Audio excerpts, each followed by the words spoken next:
In February of 2001, Anime on DVD reported that they were hearing rumors that Gonzo's anime Vandread had been licensed by Media Blasters. In addition to those rumors, Gonzo had been contacting various fan sub groups to tell them that Media Blasters had acquired the license and asked them to stop distributing fan subs of the series. Anime News Network reached out to Media Blasters to ask about the license, but they decided not to comment. Fans wouldn't get concrete details until July, when, at that year's Anime Expo, Vandread's license was officially announced. But it wasn't acquired by Media Blasters. Pioneer Entertainment had acquired the rights to the first season with an option to acquire the second, and they were planning to start releasing it in January 2002. On January 2, 2002, Vandread Volume 1 was released on DVD and VHS, with the rest of the first season being released throughout the year, and there was an extra incentive for fans to pick up the DVDs sooner rather than later. The first batch of DVDs for each volume would come with limited edition holographic trading cards. Fans didn't have to wait very long for the rest of the series to be released. Shortly after Volume 3 hit store shelves, Pioneer's online catalog showed the first volume of Vandread: The Second Stage was scheduled to be released in September, and you'd have an option to pick up an art box alongside it, which would be able to house the 4 previously released volumes as well as the 4 volumes of The Second Stage. You'd be able to finish your collection on March 18, 2003, when the final volume of The Second Stage was released.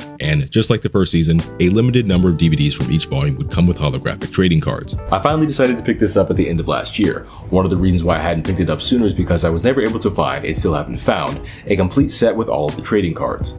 Anecdotally, it wasn't that hard to find copies of the first 3 volumes that came with the cards. Many of them are still sealed within their original packaging, but starting with the 4th volume, they became much harder to find. Most of the complete sets I saw online would have cards from the first 2 or 3 volumes, but none from the rest. They're not impossible to find, but they appear to be much rarer than the cards from the first 3 volumes. Ultimately, I decided to pick up a complete collection that was in good condition, even though it was missing all the cards after Volume 3. And for simplicity, when discussing the 4 volumes of The Second Stage, I'll be calling them Volumes 5 through 8, instead of The Second Stage Volume 1, for instance. As for why the cards from Volumes 4 through 8 appear to be harder to find, we do have a place to start.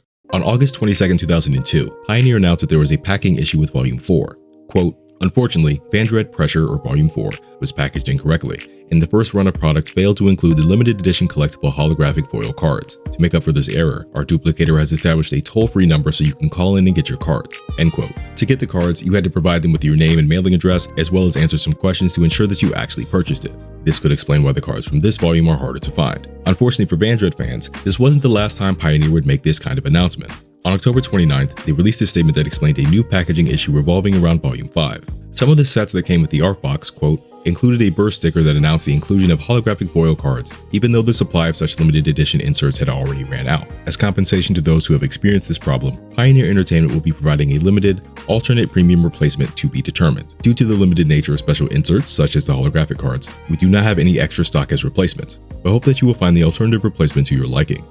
End quote. This replacement program had more restrictions than the first one. In addition to providing your name, address, and receipt, you'd also have to mail in the sticker that stated that the cards were included, and it needed to be in the mail by December 2nd. This alternate replacement program may not only explain why the cards from Volume 5 are harder to find, but why the rest of the cards are as well. While we can't be sure, the number of cards printed for the series' last 4 volumes may have been significantly smaller than what was printed for the first 4. Volume 5 hit store shelves on September 24th, and just over a month later, Pioneer made this announcement, but it does appear to mark the end of Vandread's packaging issues. I would like to complete the set with all the cards that I'm missing at some point, but now there's something else. I wasn't able to determine what Pioneer decided to use as a replacement for the cards that weren't included in Volume 5, so if any of you have any information on that, or anything else we've covered, please let me know.